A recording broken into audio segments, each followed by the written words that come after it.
World top rankings ఉన్న యూనివర్సిటీస్లో ఎలాంటి IELTS రాయకుండా ఫ్రీ ఎడ్యుకేషన్ అండ్ స్కాలర్షిప్ అందుకోవాలంటే కాంటాక్ట్ విదేశ్ కన్సల్ట్స్. నమస్కారం, వెల్కమ్ టు ఐ డ్రీమ్. నేను మీ విజిత. ప్రస్తుతం మనతో పాటు ఉన్నారు ఇస్కాన్ టెంపుల్ నుంచి ప్రణవానంద ప్రభుజీ గారు. వారు గోవర్ధనికో విలేజ్లోని ఆశ్రమంలో వారి సేవలను అందిస్తూ కృష్ణుడి లీలల గురించి, కృష్ణ తత్వం గురించి వారి మాటల ద్వారా మనందరికీ తెలియజేస్తూ ఉంటారు. అయితే ప్రస్తుత రోజుల్లో మానవ సంబంధాల కంటే, బంధుత్వాల కంటే మనీకే ఎక్కువగా వాల్యూ ఇస్తున్నారు. ఇదంతా మనకు తెలిసిందే. అసలు ఏంటి ఇదంతా, ఎందుకు జరుగుతుంది, సమాజంలో మార్పు రావాలంటే మనందరం ఏ మార్గంలో నడిస్తే బాగుంటుంది, ఇలాంటి విషయాలన్నింటినీ ప్రభుజీతో మాట్లాడి తెలుసుకుందాం. నమస్కారం ప్రభుజీ. నమస్కారం. హరే కృష్ణ. హరే కృష్ణ ప్రభుజీ. ప్రభుజీ, ప్రస్తుత రోజుల్లో చూసుకుంటే ప్రతి ఒక్కరు కూడా బంధుత్వాలు, వరసలు ఇలాంటి వాటికి అసలు వాల్యూనే లేకుండా అందరినీ పక్కన పెట్టేసి ఎంతసేపు మనీ వైపు పరిగెడుతూ ఉన్నారు. ఇలాంటివన్నీ ఎందుకు జరుగుతున్నాయి ప్రభుజీ? మనకి ఒక విషయం చెప్తారు, we have to love people and use things. కానీ మనం ఏం చేస్తున్నామంటే we are loving things and using people. అంతే. మనం ఒక వస్తువుని వాడుకోవాలి, వ్యక్తిని ప్రేమించాలి. కానీ మనం వస్తువుని ప్రేమిస్తున్నాం, వ్యక్తిని వాడుకుంటున్నాం. అవును. అలా ఆ దిశగా సమాజం నడుస్తూ ఉంటుందన్నమాట. మనకి ఎందుకు ఈ విధమైన ఒక భావన ఈ సమాజంలో ఇప్పుడు కలుగుతుంది అని అంటే, ఓవరాల్గా మనం దేనిపైన ముఖ్యత్వాన్ని ఇస్తున్నాం.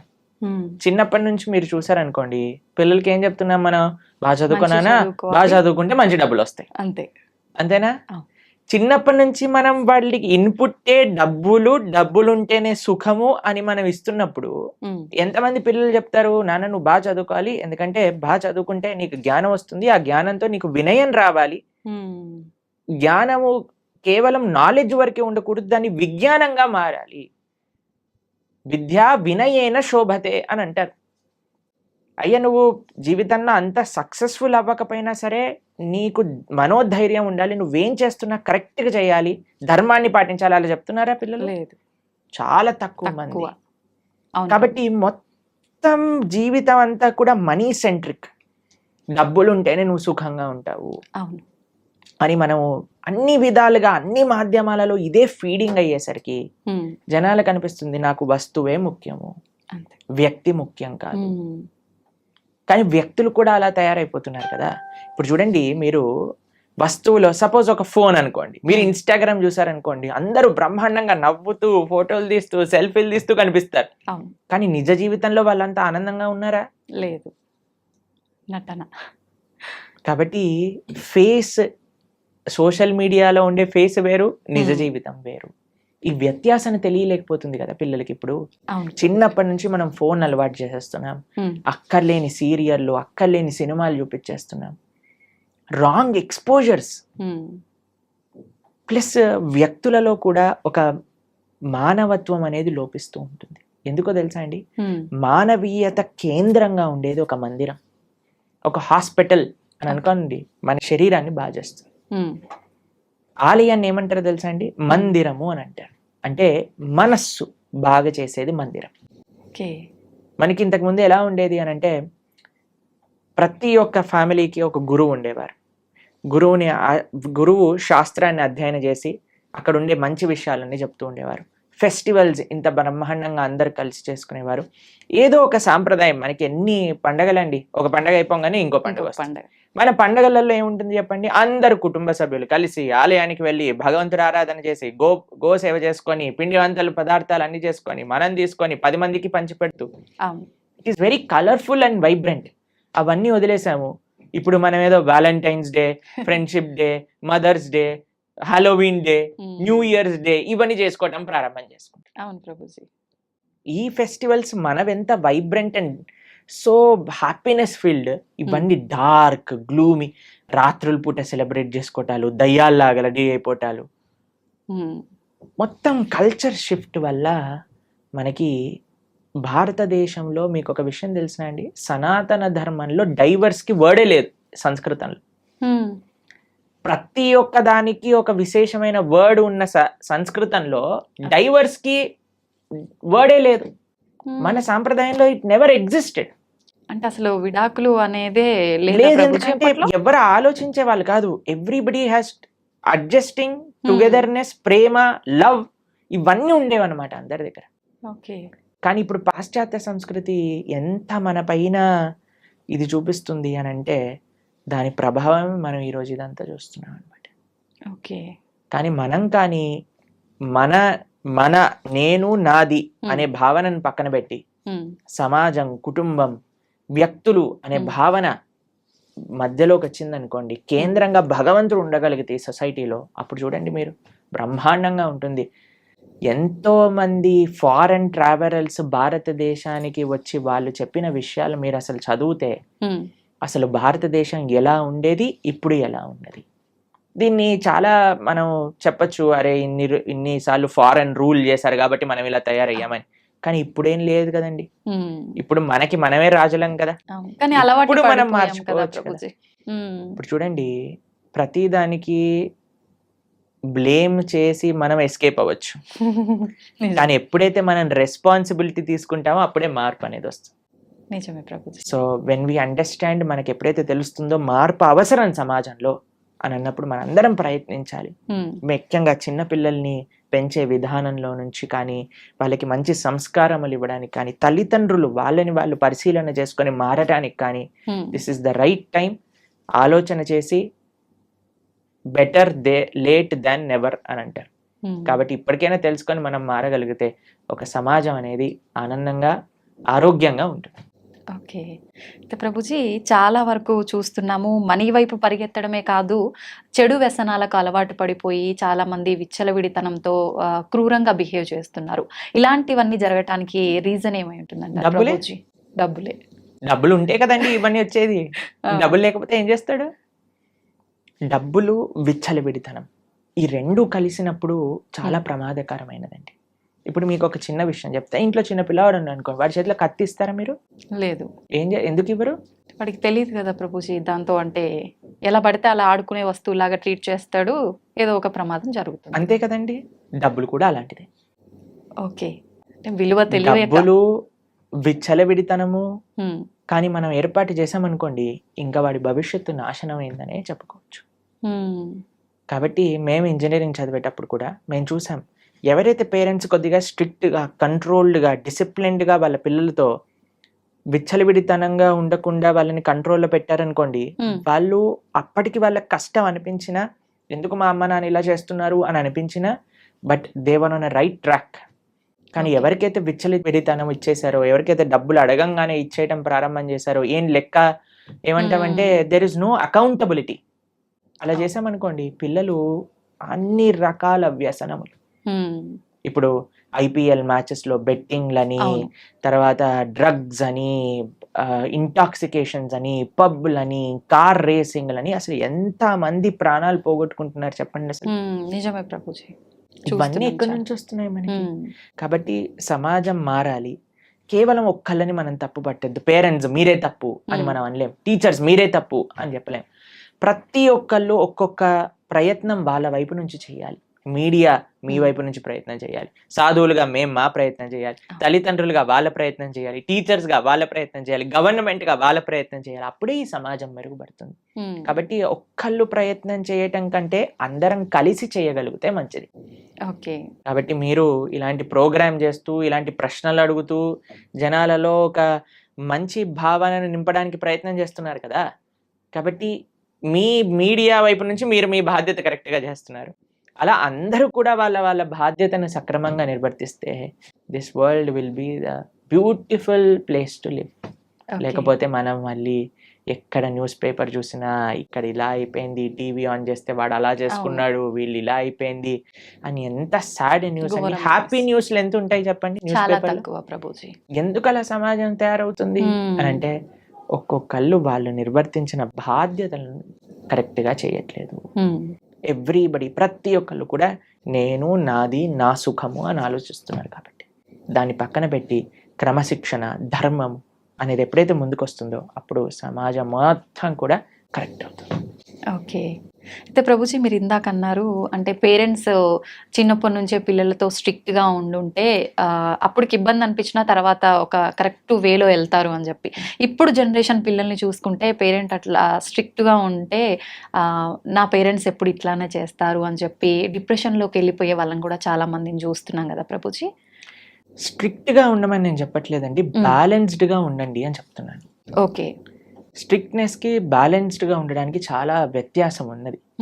ఇప్పుడు మనకి అదే చెప్తున్నాను, చిన్నప్పటి నుంచి మీరు వాడికి విచ్చలవిడితనాన్ని ఇచ్చేసి గారాబం చేసేసి సడన్గా ఒకరోజు నేను ఇప్పటి నుంచి స్ట్రిక్ట్గా ఉంటాను అంటే కుదరదండి. ఆ ట్రైనింగ్ పిల్లలకి, పేరెంటింగ్ అనేది చాలా ముఖ్యం. పేరెంటింగ్ అసలు ఒక పిల్లల్ని ఎలా పెంచాలి అని తల్లిదండ్రులు నేర్చుకోవాలి. లైక్ ఇప్పుడు మీకు ఒక విషయం చెప్తాను, ప్రీ మ్యారేజ్ కౌన్సిలింగ్స్ అని జరుగుతున్నాయి తెలుసా మీకు? అసలు పెళ్లి చేసుకునేది ఏంటి, దాని బాధ్యత ఏంటి, తర్వాత ఏమి ఇబ్బందులు వస్తాయి, దాన్ని ఎలా ఎదుర్కోవాలి అని పెళ్లికి ముందే నేర్పిస్తున్నారు. దీనికి రెడీయా అంటేనే పెళ్లి చేయాలి. నిజంగా నేను చెప్తున్నాను, ప్రీ మ్యారేజ్ కౌన్సిలింగ్స్ అనేది చాలా ముఖ్యం ఇప్పుడు. అలా ప్రీ మ్యారేజ్ కౌన్సిలింగ్ చేసి ఎలా అయితే పెళ్లి చేస్తున్నారో దాని తర్వాత పిల్లల్ని పెంచే ముందు, పిల్లల్ని కనే ముందు పేరెంటింగ్ కూడా మనం నేర్చుకోవాలి. దాని తర్వాతనే ఒకళ్ళ బాధ్యత తీసుకోవాలి. శాస్త్రం కూడా అదే చెప్తుందండి, ఒకళ్ళని నువ్వు మంచి మార్గంలో పెట్టి వాళ్ళ జీవితాన్ని తరింపజేస్తాను అనే అంతవరకు నువ్వు తల్లిదండ్రులు అవ్వకూడదు అని చెప్తుంది. జననీన సస్యాత్ పితాన సస్యాత్ అని శాస్త్రం చెప్పింది. సో మనకేం తెలియకుండా పిల్లలు కనేసి వాళ్ళని ఏదో పనిచేస్తున్నాం కదా అని పెంచేసి వాళ్ళని ఒక చెడు మార్గంలో తీసుకెళ్తే అది మన తప్పు అవుతుందండి. కాబట్టి మనం మంచిగా శాస్త్రం ఏం చెప్తుంది, ధర్మం ఏం చెప్తుంది, అసలు ప్రతి దానికి everybody has their roles and responsibilities, అది మనం అర్థం చేసుకోవాలి. దాంట్లో పేరెంట్స్ కూడా వాళ్ళ కర్తవ్యాలు ఏంటి, పిల్లల్ని ఏ మార్గంలో పెంచాలి. నిన్న మేము వెళ్తూ ఉన్నప్పుడు మా ఒక చిన్న డాన్స్ స్టూడియో కనిపించింది అనమాట. అయితే అందులో చిన్న చిన్న పిల్లలు ఉన్నారు అండ్ వాళ్ళకి తెలుగు మూవీ సాంగ్స్ పైన డాన్స్ స్టెప్పులు నేర్పిస్తున్నారు అనమాట, చిన్న పిల్లలు. అది చూస్తే నాకు ఎంత బాధేసిందంటే, ఎంత వల్గర్ డాన్స్ స్టెప్స్ చిన్న పిల్లలకి. సో నాకు అనిపించింది, అరే ఎంత బాధాకరమైన పరిస్థితి. మేము ఆస్ట్రేలియాలో ఉన్నప్పుడు వి జస్ట్ విజిటెడ్, అక్కడ ఉన్న పిల్లలేమో మా భారతీయ సనాతన సంస్కృతి నేర్చుకుంటూ, చిన్న చిన్న పిల్లలు అందరూ హార్మోనియం వాయిస్తూ, భరతనాట్యం నేర్చుకుంటూ, కూచిపూడి నేర్చుకుంటూ, శ్లోకాలు నేర్చుకుంటూ, వాళ్ళేమో అలా ఉన్నారు, మన వాళ్ళేమో ఇలా పిచ్చి పిచ్చి గంతులు వేస్తున్నారు. అవును గురూజీ, చాలా వరకు మనం మూవీస్లో మనం బయట కూడా చూస్తుంటాం. మీరు చెప్పినట్టుగా విదేశాలలో వాళ్ళు మన సంస్కృతి సాంప్రదాయాలను, కట్టుబడులను ఎక్కువగా అంటే ఇంట్రెస్ట్ చూపిస్తుంటారు. మీరు చెప్పిన ఎందుకంటారు గురూజీ, మన వాళ్ళేమో అన్నీ తెలిసి పక్కన పెట్టేస్తుంటారు? ఎందుకంటే మన వాళ్ళకి ఫ్యాషన్ ఎక్కువ కదా. మన వాళ్ళకి మేము ఇలా ఉంటేనే వీఆర్ ట్రెండింగ్ అని అనుకుంటారు. వాళ్ళకి అన్ని చూసారు, అవన్నీ ఆనందం ఇవ్వదని వాళ్ళకి తెలుసుకుంది కాబట్టి మన సనాతన ధర్మాన్ని ఆశ్రయిస్తున్నారు, మన కల్చర్ని ఆశ్రయిస్తున్నారు. వాళ్ళకి ఎలా కల్చర్ లేని వాళ్ళు ఎలా ఉంటారో వాళ్ళకి తెలుసు కాబట్టి. కానీ మనకి మాత్రం సగం సగం నాలెడ్జ్ ఉండేసరికి మనం మన సంస్కృతిని ఇదేదో ఓల్డ్ ఫ్యాషన్, ఎంత వల్గర్ గా ఉండగలిగితే, ఎంత ఇండీసెంట్ గా ఉండగలిగితే అది మనకి ఫ్యాషన్ అయిపోయింది. కానీ అది కాదండి, మీరు ఎవరినైనా చూడండి, డీసెన్సీ అండ్ డిసిప్లిన్ అది నిజమైన ఆర్నమెంట్ మన జీవితంలో. కాబట్టి ఆ డిసిప్లిన్ కావాలి, ఆ బ్యాలెన్స్ కావాలి, ఆ డీసెన్సీ కావాలి, ఆ రూటెడ్ ఇన్ ధర్మం కావాలి. అప్పుడు మనం అలా ఉండగలిగితేనే మనకి ఒక ధార్మిక చింతన అనేది మన లోపల స్టార్ట్ అవుతుంది. అప్పుడే మనం సుఖంగా ఉండగలుగుతాం జీవితంలో. ఓకే, ఎక్కువగా ఆధ్యాత్మిక మార్గంలో ఉండాలా ప్రభుజీ? మనం మంచి మార్గంలో వెళ్ళాలి అని అంటే ఆధ్యాత్మిక మార్గమే మంచి మార్గం, ఇంకో మంచి మార్గం లేదు. లేదు. ఆధ్యాత్మికంగా ఉండగలిగితేనే మనం సుఖంగా సంతోషంగా ఉండగలుగుతాం. ఇది దేనికి there is no other way out. ఎందుకంటే స్పిరిచువాలిటీ మన మానవుడికి జీవనమే ఆధ్యాత్మికత. జీవేర స్వరూపహై కృష్ణేర నిత్యదాస్, మన యొక్క స్వరూపమే భగవంతుడి యొక్క దాసత్వం. అటువంటి సేవ, అటువంటి ఆధ్యాత్మిక కనెక్షన్స్ మనకి లేదనుకోండి, మనం ఎప్పటికీ ఆనందంగా ఉండలేము. ఎంత ప్రపంచం మారిపోయి, ఇప్పుడు మీకు చెప్తాను, మీకు ఒక ఎగ్జాంపుల్. ఆస్ట్రేలియాలో మొత్తం ఎడ్యుకేషన్ ఫ్రీ, మెడికల్ కూడా ఫ్రీ. ఎవరు ఏ రకమైన ట్రీట్మెంట్స్ అయినా, ఆపరేషన్స్ అయినా, మెడిసిన్స్ అయినా అన్ని ఫ్రీ. పెద్దవి చిన్నవి ఏవైనా పర్వాలేదు. అక్కడ ఎంత పద్ధతి అని అంటే మీరు చూడండి, ఒక కార్ అక్కడ ఉందనుకోండి, ఆ కార్ నుంచి ఈ కార్కి ఇంత డిస్టెన్స్ ఉంటుంది, ఒక్కడ హార్న్ కొట్టాడు, వాతావరణం అంతా ప్రశాంతంగా ఉంటుంది, మొత్తం గ్రీనరీ కనిపిస్తుంది, ఎటువంటి ప్రాబ్లమ్స్ లేదు, అన్ని చాలా తక్కువ, క్రైమ్ రేట్ కూడా చాలా తక్కువ, అన్ని బ్రహ్మాండంగానే ఉన్నాయి. వాళ్ళు సంతోషంగా ఉండొచ్చు కదా. మీకు తెలుసా, అక్కడ ఉండే వాళ్ళ మెంటల్ హెల్త్ ప్రాబ్లమ్స్ 70% మందికి mental health problems, depression, anxiety ఇవన్నీ ఉన్నాయి. ఇప్పుడు మన భారతదేశంలో చూడండి, ఇప్పుడు నేను వస్తూ ఉంటే కొన్ని 1,00,000 హారన్లు వినుంటా. అవును, ఒక కార్ ఆపాడంటే కార్ పైన ఎక్కటమే సరిపోదు, వాడు అంత వెనక్కి వచ్చేస్తాడు మనకి. అంతే. ఇంత కయోటిక్ గా ఉన్నా, ఇంత ట్రాఫిక్ ఉన్నా, ఇన్ని కష్టాలు ఉన్నా, మన వాళ్ళు మాత్రం హాయిగా ఉంటారు. ఏం జరిగినా జరుగుతుంది. ట్రాఫిక్ ఉందనుకోండి, వాడు ఏదో పాటలు వింటూ ఉంటాడు, ఎవరైనా వెనకాల హార్న్ కొట్టే వాడే వేస్ట్ వేలో అనుకొని వీడేదో ముందుకెళ్ళిపోతూ ఉంటాడు. అంతే. అవునా కాదా? కాబట్టి ఏంటి మీకు మరి మరి సమాజంలో అంత పద్ధతి, అంత డబ్బులు, అంత బాగున్నాయి దేశం, మరి అక్కడ అందరూ ఆనందంగా ఉండొచ్చు కదా, ఎందుకు వాళ్ళకి మెంటల్ హెల్త్ ప్రాబ్లమ్స్ అని అంటే కేవలం ఫెసిలిటీస్ మనకి ఆనందాన్ని ఇవ్వలేదు. ఓకే, కేవలం అన్నీ బాగుంటే, అన్ని విద్య, వైద్య, ఆ అన్ని రంగాలు కూడా బ్రహ్మాండంగా ఉంటే మనకి సుఖ సంతోషాలు వస్తాయి అనేది పెద్ద అబద్ధం. మనం అదే భ్రమలో ఉన్నాం. మనం దానికోసమే మనం బ్రతుకుతున్నాం. క్వాలిటీ ఆఫ్ లివింగ్ పెంచుకుంటే ఏమవుతుందో అలా కాదండి. ఫస్ట్ క్వాలిటీ ఆఫ్ హార్ట్ పెంచుకోవాలి, క్వాలిటీ ఆఫ్ మైండ్ పెంచుకోవాలి. ఓకే, అది నేర్పించేదే ఆధ్యాత్మికత. ఆధ్యాత్మికత అంటే ఏంటండి? ది క్రక్స్ ఆఫ్ ఆధ్యాత్మికత. ఒకడు బాధలో ఉన్నాడంటే వాడి బాధని నీ బాధగా స్వీకరించు. ఒకడు ఆనందంలో ఉన్నాడు, ఎదుగుతున్నాడు అంటే వాడి ఆనందంలో నీ ఆనందాన్ని చూసుకో. కానీ ఇప్పుడు సమాజంలో ఎవడైనా ఎదుగుతున్నాడు అనుకోండి, కిందికి లాగేయాలి. ఎవరైనా బాధపడుతున్నాడు అనుకోండి, మంచి అయింది వీడికి. ఈ భావనలు ఎందుకు వచ్చేస్తున్నాయి? ఎందుకు అని అంటే మనము మనందరి యొక్క తండ్రి అయిన భగవంతుడిని మర్చిపోయాం. ఇప్పుడు చూడండి, అన్నతమ్ముళ్ళు ప్రేమతో ఉన్నారనుకోండి, ఆ ఇల్లు ఎంత బాగుంటుంది. ఎందుకు అని అంటే వాడికి తెలుసు, నువ్వు నా చెల్లివి, నువ్వు నా అన్నవి, నువ్వు నా తమ్ముడివి. ఎందుకు అని అంటే వాడు వాళ్ళ అమ్మా నాన్న దగ్గర నుంచి విన్నారు, అయ్యా నీ తమ్ముడురా, నీ అన్నయ్యరా, చెల్లిరా. అమ్మా నాన్నల పైన గౌరవం ఉందనుకోండి, అది తోబుట్టువుల పైన గౌరవం పట్ల మారుతూ ఉంటుంది. మనం ఏం చేస్తున్నాము అని అంటే all Indians are my brothers and sisters అని అంటే, all Indians are my brothers and sisters అన్నారు. బ్రదర్స్ అండ్ సిస్టర్స్ ఎప్పుడు అవుతారండి? ఒక తల్లికి పుట్టినప్పుడే కదా, ఒక తండ్రికి పుట్టినప్పుడే కదా.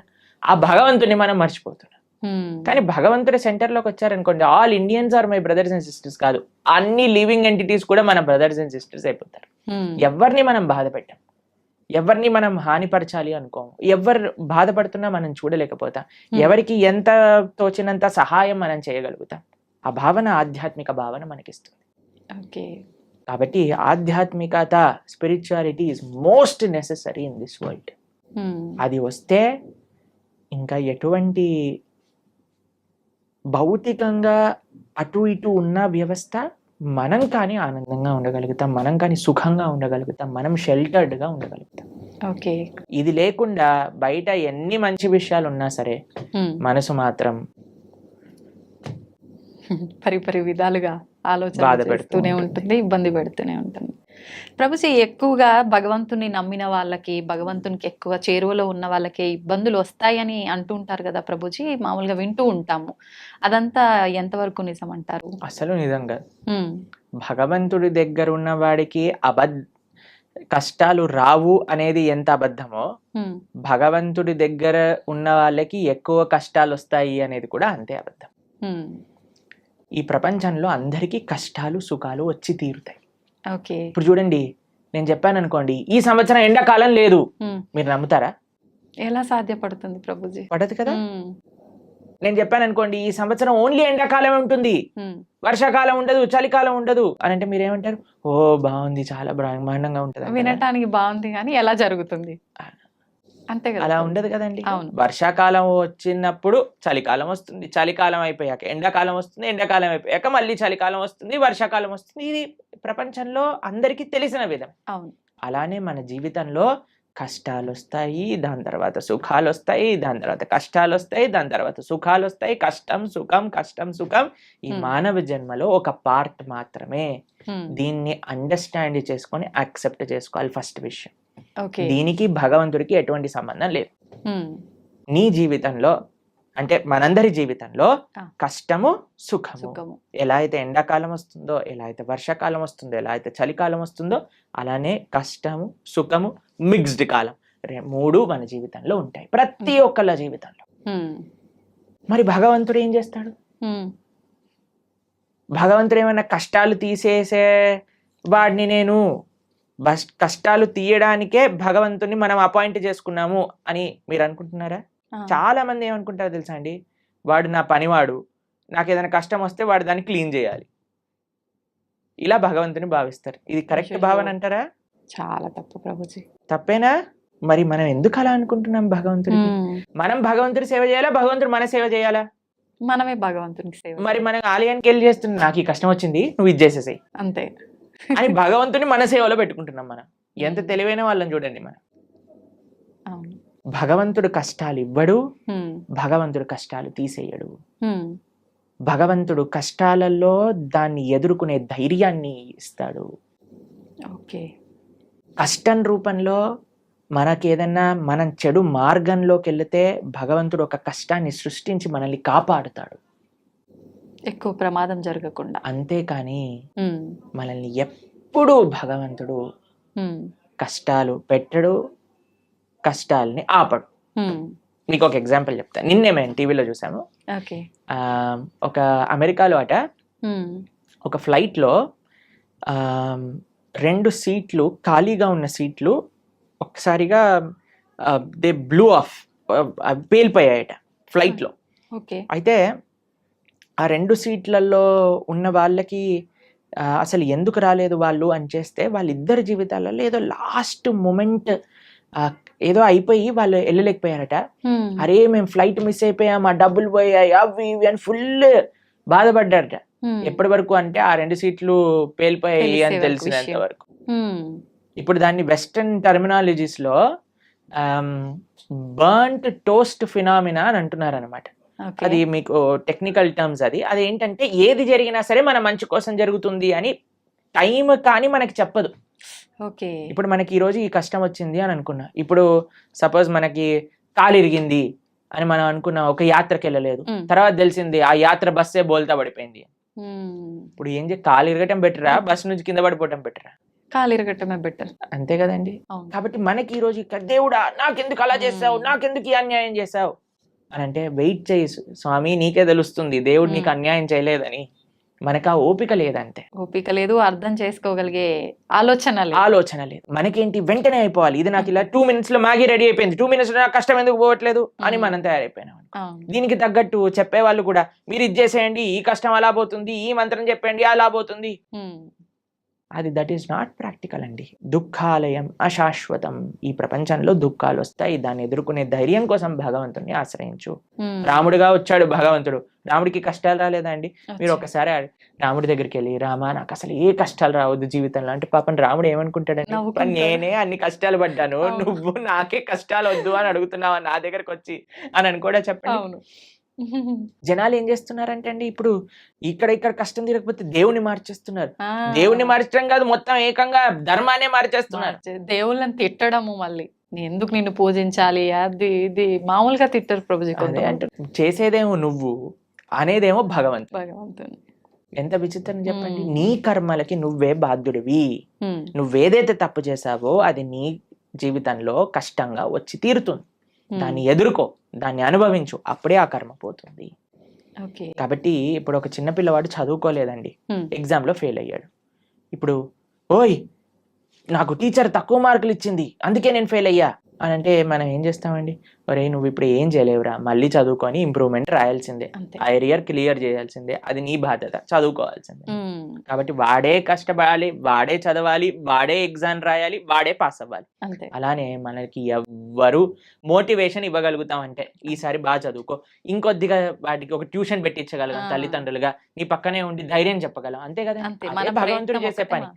నువ్వు నీ కష్టాన్ని నువ్వు దాటుతూ ఉండు, నేను నీ వెంట ఉంటా. ఆ ధైర్యం భగవద్భక్తి మనకిస్తుంది. కాబట్టి ధర్మాన్ని మార్చేసే వాళ్ళు ఒక్కసారి ఆలోచన చేయండి.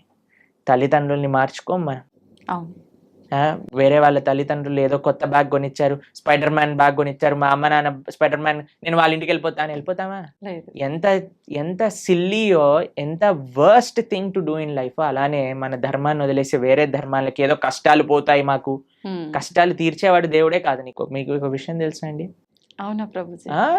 ఎవరైనా చెప్పారనుకోండి ఇది చాలా పవర్ఫుల్, మొత్తం కష్టాలని పోతాయి, అక్కడికి అస్సలు వెళ్ళకూడదు. ఎందుకని ప్రభుజీ? ఎందుకు అని అంటే ఇప్పుడు కష్టాలు పోయాయి అనుకోండి, మన కర్మ ఎప్పుడో ఒకసారి మన కర్మ అనుభవించాల్సిందే కదా. ఈ రోజు కాకపోతే రేపు తప్పదు. కాబట్టి నీ కష్టం ఈ రోజు మాయమైపోయింది అని అనుకోండి, ఈ రోజు మాయమైపోతుంది, రేపు వస్తుంది, దాన్ని నువ్వు తప్పించుకోలేవు. ఓకే, అంటే మనం చేసుకునే కొన్ని పుణ్య కార్యాల వల్ల మన పాపాలు తొలగిపోయే అవకాశం ఉంటుంది అని అంటారు కదా ప్రభుజీ. దాంట్లో భాగంగా పుణ్యము, మంచి పనులు పుణ్యాన్ని ఇస్తాయి, చెడు పనులు పాపాన్ని ఇస్తాయి. ఓకేనా? పుణ్యము సపరేట్ గా అనుభవించాలి, పాపం సపరేట్ గా అనుభవించాలి. పుణ్యం ఎక్కువ చేసేస్తే పాపాన్ని అది తొలగించదు. అర్థమైందా మీకు? Okay okay. ఇప్పుడు పుణ్యం ఏదైతే ఉందో దాన్ని మీకు స్వర్గానికి తీసుకెళ్తుంది అని అనుకోండి, పాపం ఏదైతే ఉందో దాన్ని మీకు నరకానికి తీసుకెళ్తూ ఉందనుకోండి. మీరు ఎక్కువ పుణ్యం చేసేస్తే ఈ పుణ్యం వెళ్ళి పాపాన్ని ఇది చేసేదన్నమాట. పుణ్యం పుణ్యం ఖాతానే, పాపం పాపం ఖాతానే. ఈ రెండూ పోవాలి, ఈ రెండుతో మాకు పని లేదు అని అన్నప్పుడు మనం భగవంతుడికి శరణాగతి చేయాలి, భగవంతుడి యొక్క భక్తి చేయాలి. అప్పుడు మనకి పుణ్యంతో సంబంధం ఉండదు, పాపంతో సంబంధం ఉండదు. భగవంతుడిని ఆశ్రయించడం, భగవంతుడిని చేరుకోవటం, ఇది భక్తి మార్గము అని అంటే. కాబట్టి ఫస్ట్ పాపాచరణ మానుకోవటం మనుష్యత్వం, మనుష్యత్వంలో పుణ్యాచరణ, మంచి మనిషిగా మారటం, మంచి మనిషిగా మారిన తర్వాత ధర్మాన్ని తెలుసుకొని భక్తిని ఆశ్రయించి భక్తుడుగా మారటం. ఇట్లా 3 స్టేజెస్ ఉన్నాయి. కాబట్టి ఫస్ట్ స్టెప్ ఇస్ పాపాన్ని పక్కన పెట్టండి, పాపాచరణ తప్పు. దాని తర్వాత నెక్స్ట్ స్టేజ్ మంచి మనిషిగా మారటం, మంచి మనిషిగా మారాక ధర్మం గురించి, దేవుడి గురించి తెలుసుకోవటం, భగవంతుని ఆశ్రయించటం. ఓకే, అప్పుడు మనకి పాపంతో సంబంధం ఉండదు, పుణ్యంతో సంబంధం ఉండదు, భగవంతుడితో మాత్రమే సంబంధం ఉంటుంది. అలా సాధ్యపడుతుందా ప్రభుజీ అట్లా ఉండడం? తప్పకుండా. ఇప్పుడు చూడండి, రోడ్డు పైన మురికి నీళ్ళు ఉన్నాయనుకోండి, ఒక మనం బకెట్ల మురికి నీళ్ళు రోడ్డు పైన పడేసాం అనుకోండి, మీరు మధ్యాహ్నం కల్లా వచ్చారనుకోండి, అక్కడ ఒక్క చుక్క నీరు కూడా ఉండదు. ఎందుకు చెప్పండి? సూర్యుడు మొత్తం లాగేస్తాడు, అన్నిటినీ ఎవాపరేట్ చేసేస్తాడు, అంతేనా? పెద్ద పెద్ద నదులే ఎవాపరేట్ అయిపోతాయి. సూర్యుడికి ఆ శక్తి లేదా?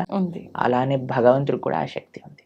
భగవంతుడిని ఆశ్రయించినప్పుడు, భగవంతుడికి శరణాగతి, భగవంతుడు చెప్పిన మార్గాన్ని, అలా దేవుడి దగ్గరికి వెళ్ళి 10 రూపాయల టికెట్ ఇచ్చి, అయ్యా నీకు అర్చన చేయించేసా, నా పాపాన్ని తీసేసాయి, ఇలా బిజినెస్ ట్రాన్సాక్షన్ కాదండి. ఓకే, మనస వాచ కర్మన భగవద్ మార్గంలో మనం నడిచినప్పుడు, భగవంతుడికి శరణాగతి చేసినప్పుడు, ఆయన మన దగ్గర ఉండే ఎటువంటి కర్మ బ్యాగేజ్ నైనా సరే ఆయన మొత్తం డిసపియర్ చేసేయగలరు.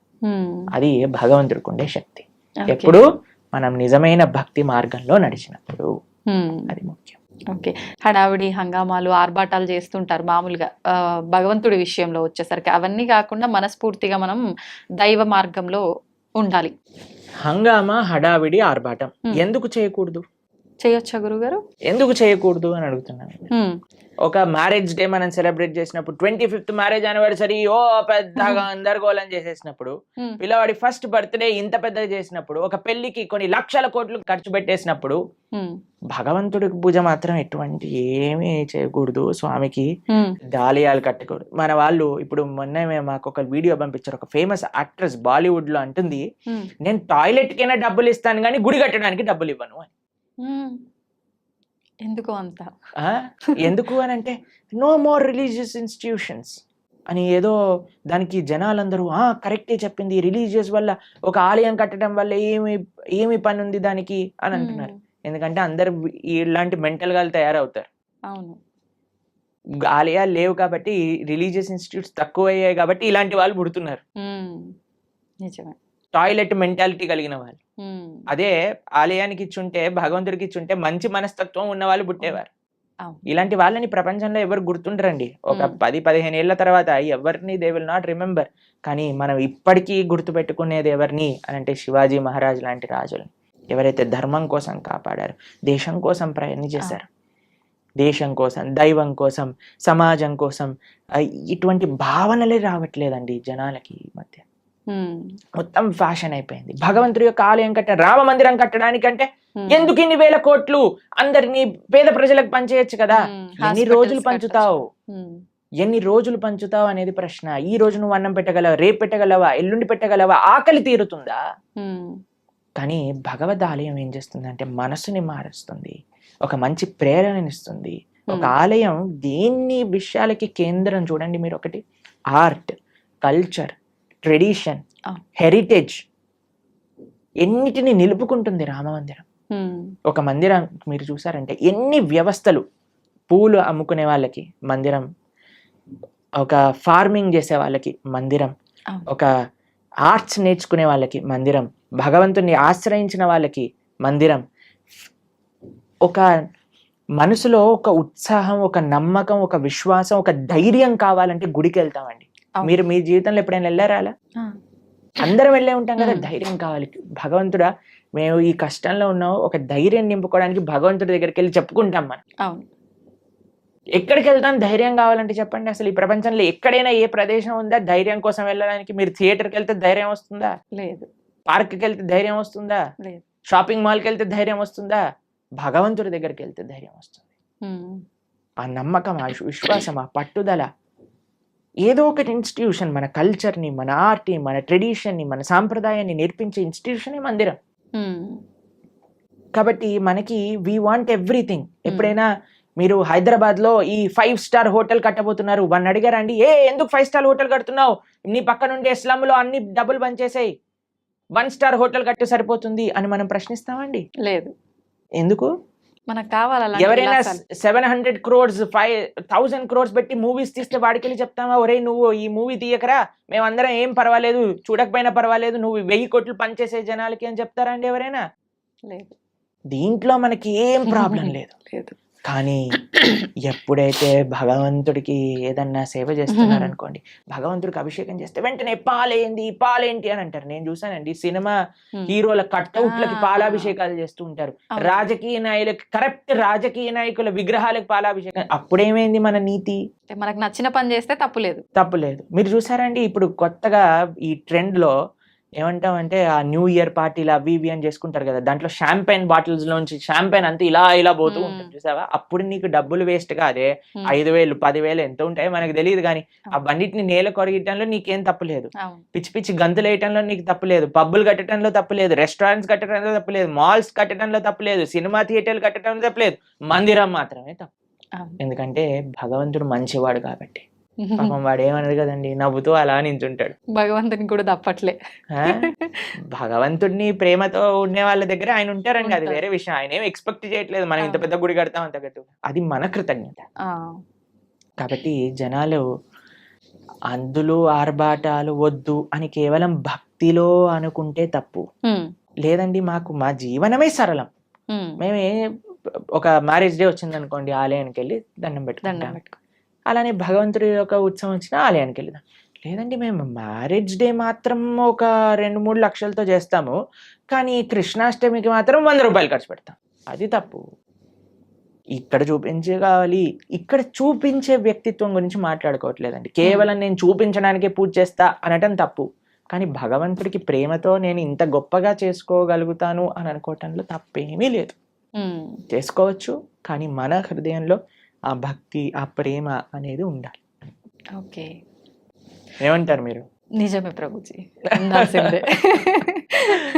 చాలా తక్కువ మందిలో ప్రభుజీ రాను ఇంకా అంటే ఎక్కువ ఆధ్యాత్మిక మార్గంలో భగవంతునికి దగ్గరగా ఉండాలంటే ఎక్కువ అంటే ఏమంటారు, సెంటిమెంట్లు, కండిషన్లు ఎక్కువ ఉండాల్సిందేనేమో అని చెప్పి లిమిట్ లో అని అందరు జనాల్ని ఒక మబ్బెలో పెట్టేశారు జనాలు. కానీ మీరు మనందరం కలిసి ఇంకా ప్రజలలో ఆ చైతన్యాన్ని తీసుకొని రావాలి. అవును, భక్తి అంటే కేవలం sentiments, rules, regulations, conditions, impositions కాదు.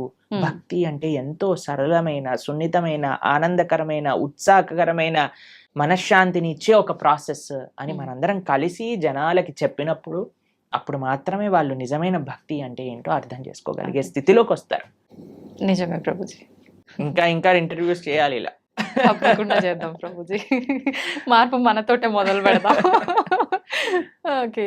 అయితే ప్రభుజీ, నేటి అల్ట్రా మోడర్న్ జనరేషన్ వాళ్ళకి కృష్ణతత్వాన్ని అనుసరించాల్సిన ఆవశ్యకత ఎంతవరకు ఉంది ప్రభుజీ? ఏ జనరేషన్ వాళ్ళకైనా కృష్ణుణ్ణి, భగవంతుణ్ణి అనుసరించాల్సిన అవసరం ఉన్నది. ఎలా అయితే మనకి ఓషన్లో ఉండే బోట్స్కి మీరు లైట్ హౌస్ అని ఉంటుంది తెలుసు కదా, అక్కడ నుంచి లైట్ వస్తుంది. ఆ లైట్ని చూస్తే వాళ్ళకి ఎక్కడికి వెళ్ళాలి అనే విషయం అర్థమవుతుంది. లేకపోతే ఎక్కడ నేల ఉంది, ఎక్కడ మనం దాటచ్చు ఈ సముద్రాన్ని అనేది తెలియదు. ఇప్పుడు మనందరికి ఒక లైట్ హౌస్ లాంటి వాడు అన్నమాట. ఓకే. భగవంతుడు, భక్తి, గురువు, శాస్త్రము ఇవన్నీ ఒక లైట్ హౌస్ లాంటివి. మనందరం ఈ సంసారంలో బోట్ సముద్రంలో చూసారండి, ఎలా ఇలా పైకి ఇటు ఊపుతుంది, అటు ఊపుతుంది, సామాన్లన్నీ కింద పడిపోతూ ఉంటాయి. అవును. అలా మన పరిస్థితి కూడా అలానే ఉంది. మానసికంగా, వ్యక్తిగతంగా, ఎమోషనల్, ఫిజికల్, మెంటల్ అన్ని స్టేట్ లో వీఆర్ ఆల్ డిస్టర్బ్డ్. కానీ ఎప్పుడైతే ఆ లైట్ హౌస్ మనకు కనిపిస్తుందో, భగవత్ తత్వము అనేది ఏదైతే మనం తెలుసుకుంటామో, అప్పుడు మనకి హోప్ ఉంటుంది జీవితంలో. ఇక్కడ ఒడ్డు ఉన్నది, ఇక్కడికి వెళ్తే మేము సురక్షితంగా ఈ సముద్రం నుంచి బయట పడగలుగుతాము అని. కాబట్టి ఏ అల్ట్రా మోడర్న్ అయినా, ఎటువంటి వాళ్ళైనా సరే, అందరికీ శరణు భగవంతుడు.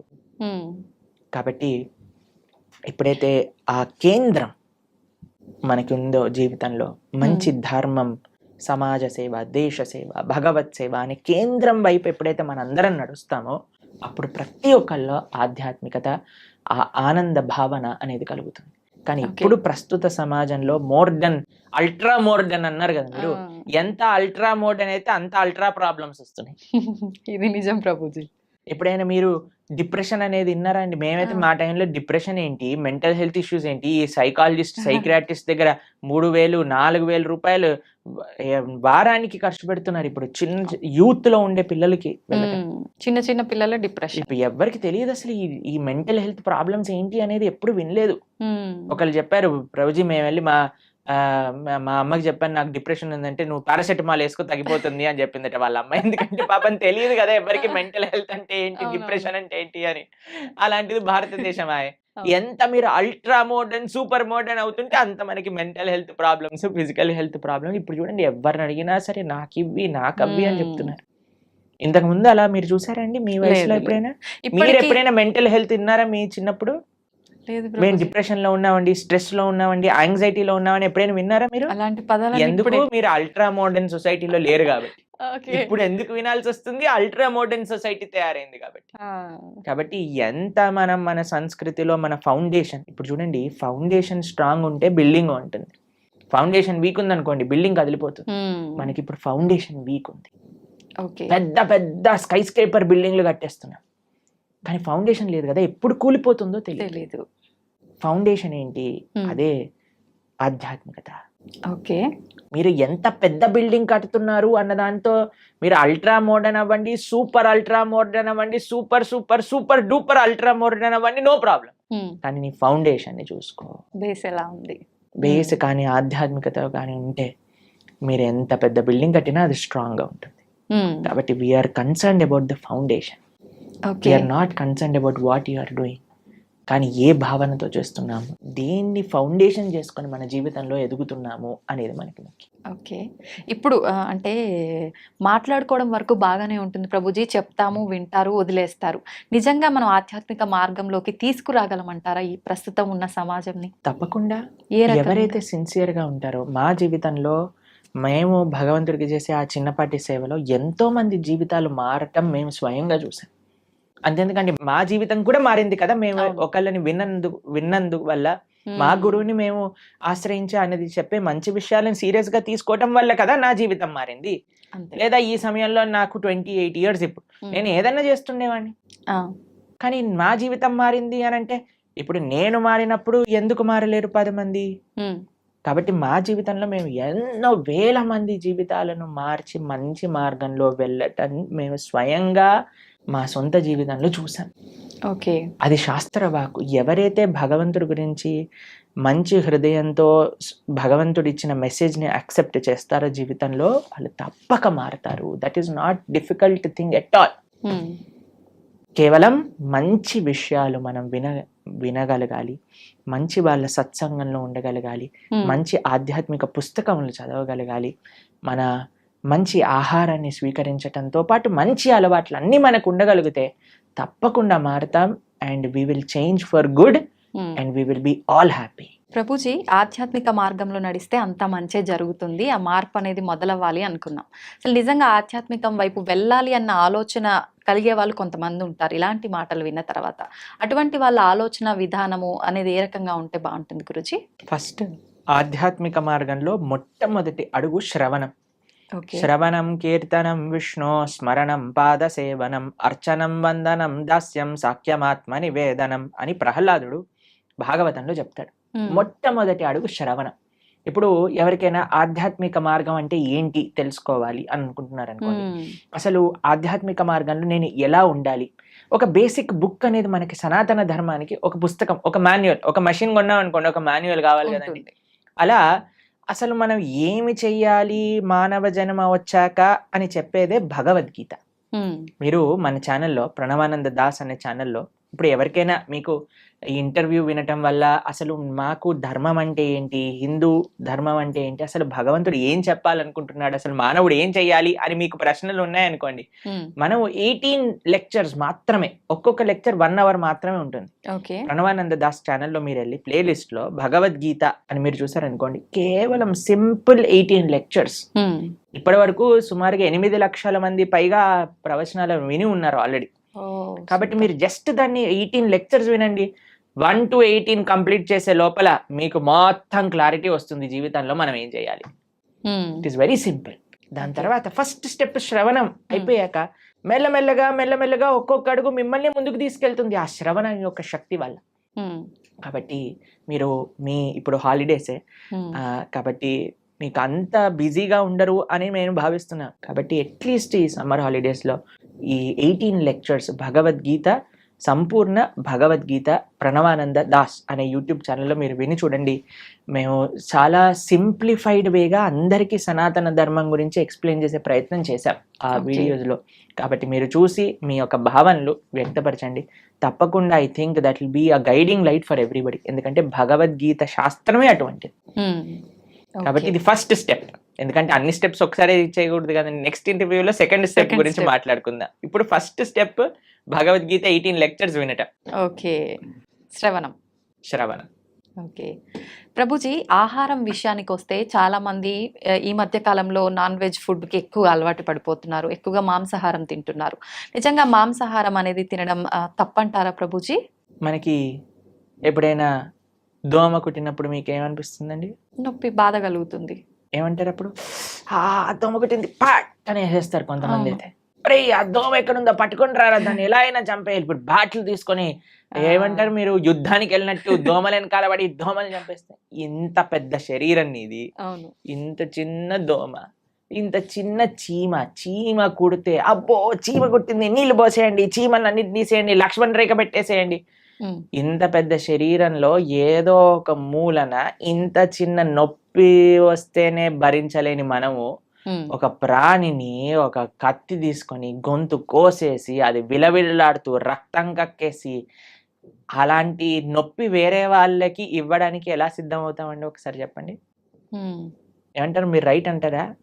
మనం ఇంత చిన్న నొప్పిని కూడా భరించలేమాయే, కానీ మనం ఏ ప్రాణిని ఎలాగైనా హింసించచ్చు అనే భావన వస్తే రేపొద్దున అది విస్తీర్ణం అవుతుందన్నమాట.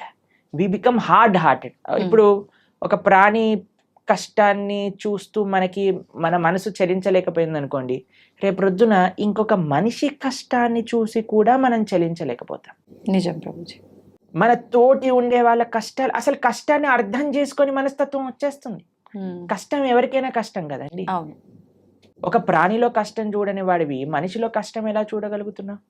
మనిషిలో కష్టాన్ని చూసిన వాడివి ప్రాణిలో కష్టాన్ని ఎందుకు చూడలేకపోతున్నావు? మనిషికి ఒక జీవుడికి ఏంటి డిఫరెన్స్ చెప్పండి? వాళ్ళకి ఫ్యామిలీ లేదా? వాళ్ళకి పిల్లల పైన ప్రేమ లేదా? అది జీవించాలి అని అనుకోవట్లేదా? ఒక కోడినో ఒక మేకనో అనుకోండి, అదేమన్నా మీ దగ్గరకు వచ్చి నా గొంతు కోసేసేయి, నన్ను ఈరోజు బిర్యానీ వండుకొని తిను అని చెప్తుందా? అదేమన్నా విలవిల్లా ఆడిపోతుంది, భయం అయిపోతుంది. ఆ నెగిటివ్ ఎనర్జీ మొత్తం ఈ ప్రపంచంలో ఆ, అన్ని చోట్ల ఆ క్రీపిన్ అయ్యే భూకంపాలు, టోర్నాడోస్, దానికి ఒక థియరీ ఉంది, సైంటిఫిక్ థియరీ తెలిసిన మీకు. ఎప్పుడైతే మనం ఇంత జీవహింస, ప్రాణి హింస అనేది జరుగుతుందో ఆ నెగిటివ్ వైబ్రేషన్స్ అన్ని కలెక్ట్ అయ్యి ఒక్కసారి ఇది మాస్ డిస్ట్రక్షన్ చేస్తుంది అనమాట. ఓకే. భూకంపాలు రావటం, సునామీలు రావటం, టోర్నాడోలు రావటం, ఫారెస్ట్ ఫైర్స్ రావటం, ఇవన్నీ ఎందుకు, ఈ వైపరీత్యాలన్నీ ఎందుకు వస్తున్నాయి అని అంటే ఆ నెగిటివ్ వైబ్రేషన్స్ వల్ల. ఓకే. కాబట్టి మనం జీవహింస తెలిసి ఎవరిని తెలియకుండానే మనం ఎంత ఇబ్బంది పడుతున్నామండి. ఓ బిల్డింగ్ కట్టాలి అంటే పాపం కింద ఎన్ని పాములు పోయాయో, ఎన్ని చీమలు పోయాయో, ఎన్ని ప్రాణులు కోల్పోతాయో. ఒక రోడ్ వేయాలన్నా, మనం రోడ్ పైన పోతూ వెహికల్స్ లో ఉంటే మనకి ఎన్ని తెలుసు చెప్పండి. తెలియక ఎన్ని చేస్తున్నాం. మనం వెజిటేషన్స్ గ్రో చేస్తుంటే ఎన్ని పోతాయో క్రాప్స్లలో. తెలియకుండానే మనం ఇంత జీవహింస చేస్తున్నాం. ఇంకా తెలిసి చేస్తే ఎలా చెప్పండి. కాబట్టి ఒక్కటి గుర్తుపెట్టుకోండి, మన శాస్త్రం చెప్తుంది మాంసహ అంటారు, మాంసం అని అంటారు కదండి. అంటే నేను రేపు నీలాగా అవుతాను. మాంసహ, ఈరోజు నేను నిన్ను చంపుతున్నాను, రేపటి రోజున నువ్వు నన్ను చంపుతావు. అది ఎగ్జాక్ట్ డెఫినేషన్ ఆఫ్ మాంసం. ఈరోజు మనం ఏ జీవినైతే ఎంత బాధ పెడుతున్నామో అదే బాధ 100 రెట్లై మనం అనుభవించాల్సి వస్తుంది, లేదా మన ముందు మనకు కావాల్సిన వాళ్ళు అనుభవిస్తారు. కాబట్టి మనం అది ఒక ఎన్వైరన్మెంటల్ పర్స్పెక్టివ్గా చూసినా, ఇప్పుడు మ్యాక్సిమం 60% ఆఫ్ వెజిటేషన్ మొత్తం కూడా ఈ ఫార్మ్లో ఉండే యానిమల్స్కి తినిపించడంలో పోతుంది. అదే కానీ మనం ఇప్పుడు చూడండి, ఇప్పుడు ఇండియాలో మనం వెజిటేరియనిజం గురించి మాట్లాడితే ఎలా అంటున్నారు, వెజిటేరియన్స్ ఎట్లా అవుతారు, అది ఇది ఇది ఇది ఇది దీనికి విరుద్ధం, దానికి విరుద్ధం, ఇది మా ఫ్యామిలీకి విరుద్ధం, ఇది మాకు ఇది విరుద్ధం అని పెద్ద యుద్ధాలకు వచ్చేస్తున్నారు. ఫారినర్స్ అందరు వీగన్ కల్చర్ విన్నారా మీరు ఎప్పుడైనా? వీగనిజం అని పెరిగిపోతుంది అక్కడ. ప్లాంట్ బేస్డ్ డయట్, యానిమల్ ఉన్న దాన్ని వాళ్ళు టచ్ చేయరనమాట, దాన్ని వీగన్ అని అంటారు. మొత్తం మీరు చూస్తే, మేము ఆస్ట్రేలియా మెల్బోర్న్ లో ఒక వీగన్ స్ట్రీట్ అని ఉంది, మొత్తం స్ట్రీట్ అంతా వీగన్ రెస్టారెంట్స్ అక్కడ. అమెరికాలో అన్ని చోట్ల ఇప్పుడు వీగనిజం పెరిగిపోయింది. మీరు ఎక్కడికి వెళ్ళినా సరే వీగన్ అని చెప్తే మీకు ఒక్క డైరీ ప్రోడక్ట్ కూడా టచ్ చేయరు వాళ్ళు. అలాంటి స్ట్రిక్ట్ వెజిటేరియన్ డైట్ ని వీగనిజం అని అంటారు అనమాట. కాబట్టి పాశ్చాత్య దేశస్తులు, దానికి ఏం ఆధ్యాత్మికత అవసరం లేదండి నాన్ వెజిటేరియన్ ఆపేయడానికి. మనుష్యత్వం ఉండాలంతే. ఒక మనిషిగా నేను బాధపడుతున్నాను, ఇంకొక ప్రాణిని బాధ పెట్టకూడదు. ఇప్పుడు చూడండి, మనం తింటే 10 నిమిషాల్లో పోయే రుచికి ఒక ప్రాణినే చంపేస్తున్నాం అంటే ఎంత అన్యాయం చెప్పండి. అవును. కాబట్టి అది ఆధ్యాత్మికంగా మంచిది కాదు, సామాజికంగా మంచిది కాదు, ఒక మానవుడికి అయితే అసలే మంచిది కాదు. అన్ని ఈ ప్రపంచంలో అంతా బాగుండాలి అని అంటే ఎవరిని మనం ఇబ్బంది పెట్టకూడదు. ఆధ్యాత్మికత విషయం అయితే దూరం పెట్టేసేయండి. మాంసాహారం తినే వాళ్ళు ఎప్పటికీ ఆధ్యాత్మికంగా ఒక్క అడుగు కూడా ముందుకెయ్యలేరు. ఇది సత్యం. కానీ this is far beyond to understand. కానీ ఫస్ట్ మనిషిగా ఆలోచిద్దాం, ఒక ప్రాణిగా ఆలోచిద్దాం. కాబట్టి భగవంతుడు అందరినీ సృష్టించినప్పుడు ఆయన అందరి పిత కదా. మీరు ఒక 3 తమ్ముళ్ళు అన్నయ్యలు ఉన్నారనుకోండి, ఒకరిని ప్రేమించి ఒకరిని చెంపమైన లాగి పెట్టారనుకోండి, వాళ్ళ అమ్మ ఏమంటారు, ఒరే వాడేం చేశాడరా నిన్ను అంటే, ఏం లేదమ్మా నాకు వీడిని ప్రేమిస్తున్నాను కదా వాడిని కొడతాను. ఒప్పుకుంటారా వాళ్ళ అమ్మ? అలానే భగవంతుడు ఎలా ఒప్పుకుంటాడండి? నువ్వు మనిషిని మాత్రమే ప్రేమించి మిగతా జీవులందరినీ కూడా హింసిస్తూ ఉంటే. నిన్నే మేము ఒక పోస్ట్ చూసాము ఇంటర్నెట్ లో, అందులో ఉంది ఒక shark kills 11 people in an year.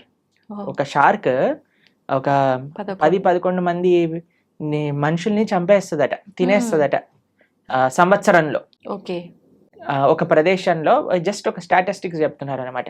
కానీ ఒక మనిషి 11,000 షార్క్ ని గంటలో చంపేస్తాడట తినడానికి, దాని లెదర్ కోసం అని.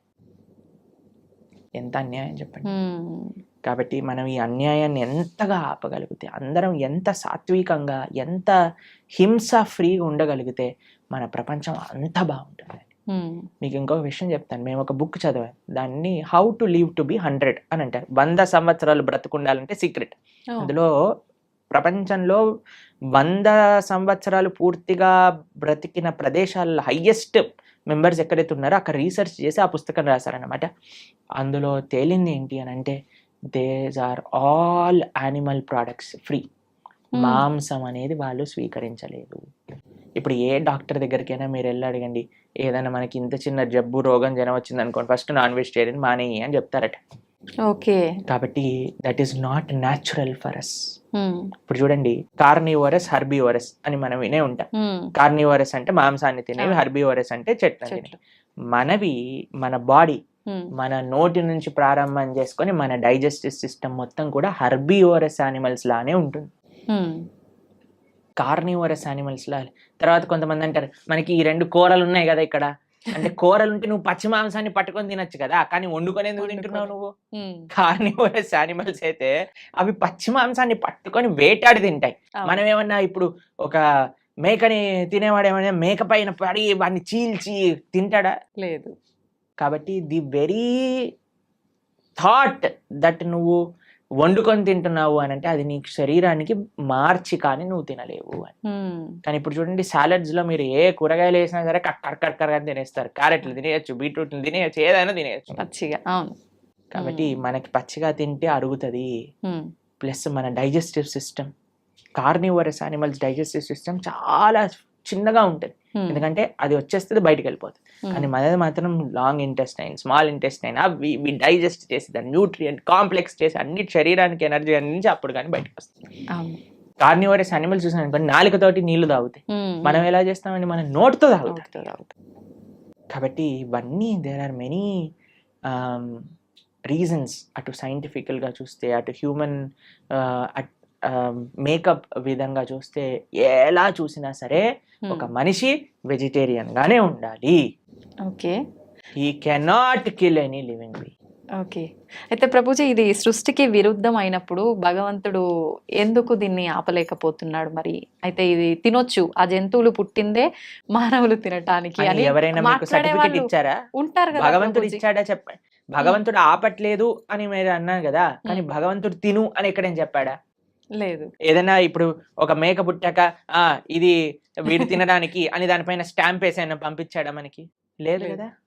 ఎందుకు? ప్లస్ ఈ మనిషి కూడా ఎందుకు సెలెక్టివ్ గా ఉన్నాడు? నేను మేకనే తింటా, కోడిని, కుక్కని ఎందుకు తినావు నువ్వు?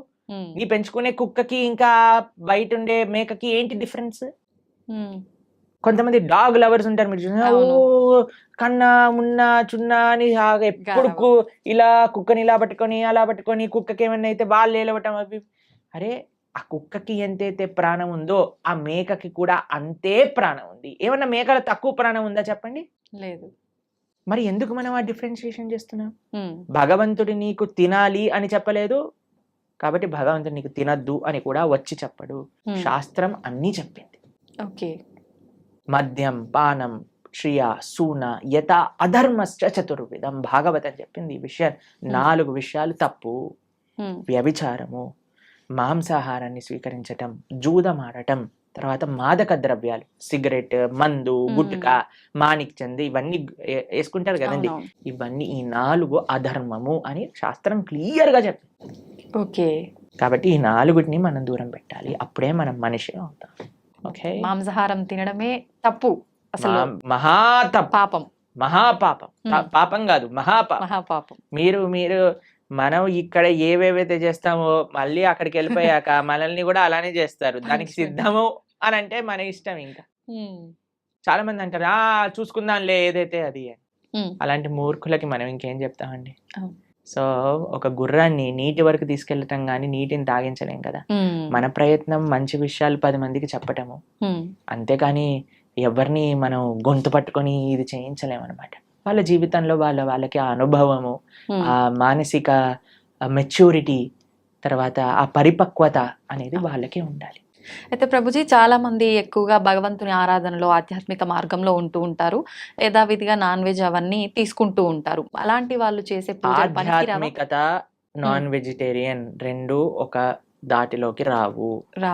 నాన్ వెజిటేరియన్ ఆధ్యాత్మికం అవ్వలేడు. ఆధ్యాత్మికంగా వెళ్ళే వ్యక్తి నాన్ వెజిటేరియన్ తినలేడు. ఓకే. పూజలు పునస్కారాలు వేరే విషయం అండి. పూజలు పునస్కారాలు చేస్తూ నువ్వు నాన్ వెజిటేరియన్ తింటున్నావు, అది వేరే విషయం. కానీ ఆధ్యాత్మికత అనేసరికి భగవంతుడు ఏంటి, భగవంతుడు ఏం చెప్పాడు అని అర్థం చేసుకోవటం ఆధ్యాత్మికత. ఓకే. భగవంతుడు నన్ను ఎలా జీవించమని చెప్పాడో అర్థం చేసుకొని జీవించటం ఆధ్యాత్మికత. మనం 100 పూజలు చేయి, పునస్కారాలు చేసుకొని ఏదైనా చేసుకోండి, కానీ భగవంతుడు జీవించమన్న జీవన విధానాన్ని మనం ఆచరించకపోతే he will not care for us. Okay.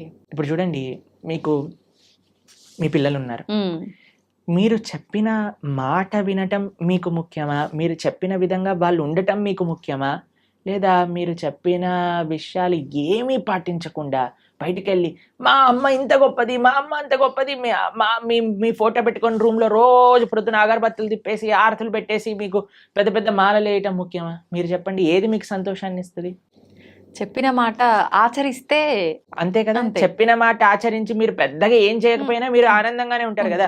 అన్న చదువుకో, మంచిగా ఉండు, 10 మందితో మంచి చెయ్యి, నువ్వు ఎప్పుడు బాగుండాలి, అది మీరు చెప్పిన విధానాన్ని వాళ్ళు ఫాలో అవుతాయి కదా. అదే ఆధ్యాత్మికత అంటే. భగవంతుడు ఏం చెప్పాలనుకుంటున్నారో తెలుసుకొని దాన్ని ఫాలో అవ్వటం ఆధ్యాత్మికత. భగవంతుడు ఫోటోలు పెట్టి ఓ ఓ అని తిప్పేటాల ఆధ్యాత్మికత కాదు. ఎప్పుడు వరకు మనం ఆయన మార్గాన్ని ఫాలో అవ్వకపోయినంత వరకు. ఒక్కసారి మనం ఆయన చెప్పే విధానాన్ని ఫాలో అవుతూ మిమ్మల్ని ప్రేమతో, ఇప్పుడు చూడండి మీ పిల్లలు మీరు చెప్పిన విషయాలు అన్నీ మంచిగా విని మీ పుట్టినరోజు రోజు ఒక గ్రీటింగ్ కార్డ్ చేసి మీకు చాలా సేపు కష్టపడి ఒక గ్రీటింగ్ కార్డ్ చేసి ఇచ్చారనుకోండి, మీకు ఎంత సంతోషం ఇస్తుంది. అరే మా పిల్లలు ఎంత బంగారు కొండలరా, నేను చెప్పిందన్ని మాటలు వింటారు, నాకు ఇంత ప్రేమ గ్రీటింగ్ కార్డ్ తీసుకొచ్చారనిపిస్తుందా? అలానే భగవంతుడికి కూడా మనం ఎప్పుడైతే ఆయన మాటలు విని ఆయన ఆరాధన చేస్తామో అప్పుడు ఆయనకు అంత సంతోషం వస్తుంది. మీ మాటలు ఎప్పుడు వినకుండా, మిమ్మల్ని ఎప్పుడు పట్టించుకోకుండా బర్త్డేకి మాత్రం పెద్ద గిఫ్ట్ తీసుకొచ్చా, ఏంది ఈ గిఫ్ట్, అరే కనీసం ఎవడు అడిగాడు నిన్ను అని అంటారు, అంతే కదా. అలానే భగవంతుడు మన పూజలు కూడా అలానే అనిపిస్తాయి. ఇది ఖచ్చితంగా అందరూ తెలుసుకోవాల్సిన విషయం, అంతే కదా. ప్రభుజీ, పిల్లల టాపిక్ వచ్చింది కాబట్టి నేటి బాలలే రేపటి పౌరులు అంటారు. అయితే అటువంటి పిల్లల్ని మనం పెంచే విధానము కరెక్ట్గా ఉండకపోవడం వల్ల అంటే ప్రభావం పడుతుందా, లేదంటే విద్యా వ్యవస్థ ప్రభావం ఏమైనా ఉంటుందా ప్రభుజీ? అన్ని ప్రభావం. మనం పెంచే విధానం, విద్యా వ్యవస్థ, టీచర్లు, మీడియా, వాళ్ళు చూపించేవి, వాళ్ళు ఉండే ఫ్రెండ్స్, అన్నిటినీ ప్రభావం ఉంటుంది. కరెక్ట్, అన్నీ కూడా జాగ్రత్తగా ఉండాలి. ఇప్పుడు అన్నిటినీ మార్చేయలేం కదండి. మన వంతు మన మార్పు మనతోటి ప్రారంభం అవ్వాలి. కాబట్టి ఇప్పుడు చూడండి, అందరి పిల్లలకి హాలిడేస్ టైం. ఇప్పుడు మీ హాలిడేస్ లో మీ పిల్లలకి ఏం నేర్పిస్తున్నారు? ఎన్నో మంచి ఆధ్యాత్మిక కేంద్రములలో సేవా మాధ్యమంగా సమ్మర్ క్యాంప్స్ జరుగుతున్నాయి. మన ఇస్కాన్ హైదరాబాద్లో సమ్మర్ క్యాంప్స్ చేస్తున్నారు, మేము ఆదిలాబాద్లో రేపు సమ్మర్ క్యాంప్ చేస్తున్నాం. పిల్లలకి కనీసం సెలవులు వచ్చినప్పుడైనా మంచిగా సేవ చేసుకునే ఒక అవకాశాన్ని ఇవ్వండి. గోశాలకి తీసుకెళ్ళండి, శ్లోకాలు నేర్పించండి, మ్యూజిక్, మన క్లాసికల్ మ్యూజిక్ నేర్పించండి, క్లాసికల్ డాన్స్ నేర్పించండి. మన కల్చర్కి ఎంత దగ్గరగా మనకి సమయం ఉన్నప్పుడు, ఇప్పుడు స్కూల్ ఉన్నప్పుడల్లా అంటే కష్టమే, కానీ అట్లీస్ట్ ఫెస్టివల్స్ టైంలలో మనకి ఇలా సమ్మర్ హాలిడేస్ వచ్చినప్పుడు, వింటర్ వెకేషన్స్ వచ్చినప్పుడు మనం ఏదైనా మంచి ఆధ్యాత్మిక ప్రదేశానికి తీసుకెళ్ళటం, అక్కడ ఉండే మంచి వ్యక్తులతో కల్పించటం, మాట్లాడించటం, వాళ్ళకి కల్చర్ని ఇంట్రడ్యూస్ చేయటం, ఇలా కానీ మన శక్తియుతంగా మనం ప్రయత్నించి, ఇప్పుడు చూడండి we can do our best. దాని తర్వాత ఇంకా వాడికి జీవితంలో ఏం చేసుకుంటారో అనేది వాళ్ళ ఇష్టం, కానీ మనము ఇవ్వకపోతే మన తప్పు అవుతుంది. కాబట్టి వాట్ వీఆర్ సేయింగ్ ఇస్, అందరు పేరెంట్స్ కూడా మీ వైపు నుంచి మీరు ప్రయత్నం చేయండి. ఇప్పుడు సమ్మర్ హాలిడేస్ వచ్చాయి, మంచి ఆధ్యాత్మికంగా అలానే విశేషాలు అన్నీ కూడా నేర్పించేటట్టుగా మంచి విశేషాలు నేర్పించండి. మ్యూజిక్లో మంచి విశేషాలు, డాన్స్లో మంచి విశేషాలు, శ్లోకాల్లో మంచి విషయం, అన్నిట్లో మంచి ఉంది, ఆ మంచిని నేర్పించండి అని చెప్తున్నాను, అంతే. ఓకే. కాబట్టి సమయం ఉన్నప్పుడు పిల్లల్ని ఎంగేజ్ చేయాలండి. పిల్లలకి ఫ్రీ టైం ఇస్తే వాళ్ళు పాడైపోతారు. కాబట్టి మీకు సమయం ఉన్నప్పుడు మీరు కానీ హాలిడేస్లో వాళ్ళని ఎంగేజ్ చేయలేదనుకోండి, ఫోన్కి అడిక్ట్ అయిపోతారు, టీవీకి అడిక్ట్ అయిపోతారు, తర్వాత టెలివిజన్కి అడిక్ట్ అయిపోతారు. ఇవన్నీ మనకు వద్దు అన్నప్పుడు వాళ్ళని మార్నింగ్ టిల్ నైట్ స్కిల్స్లో ఎంగేజ్ చేయండి. స్విమ్మింగ్ నేర్పించండి, ఇన్స్ట్రుమెంట్స్ నేర్పించండి, ఎక్సర్సైజ్కి తీసుకెళ్ళండి. బయట ఎంత వీలైతే అంత మనం ఉంచడానికి ప్రయత్నం చేయాలి. మీరు బయట ఉండాలి, మీరు ఫోన్ పట్టుకొని కూర్చున్నాడు అనుకోండి, వాడు ఫోన్ పట్టుకొని కూర్చుంటాడు. కాబట్టి let us all use this time nicely. ఈ సమయం మనకి ఏదైతే ఉందో దాన్ని బాగా యూజ్ చేసుకొని పిల్లల్ని ఒక మంచి ట్రాక్లో పెట్టేటట్టుగా మనం ముందుకు తీసుకెళ్ళాలి. మీ అందరికీ మంచి వేసవి సెలవులలో మంచి ఆధ్యాత్మిక మార్గం వైపు మీరు నడుస్తూ మీ పిల్లల్ని నడిపిస్తారు అని భావిస్తూ, హరే కృష్ణ. Thank you Prabhuji. నిజంగా మీరు చెప్పినవన్నీ వింటుంటే నిజంగా ఇదంతా నిజమే కదా, ఎందుకు ఎక్కడ మిస్ అవుతున్నాం అందరం ఇవన్నీ పాటించడంలో అనిపిస్తోంది ప్రభుజీ. ప్రతి ఒక్కరికి కూడా అలా అనిపించాలనే కోరుకుందాం, మార్పు మొదలవ్వాలనే కోరుకుందాం ప్రభుజీ. చాలా మంచి విషయాలు తెలియజేశారు. Thank you Prabhuji. హరే కృష్ణ. హరే కృష్ణ ప్రభుజీ. హరే కృష్ణ.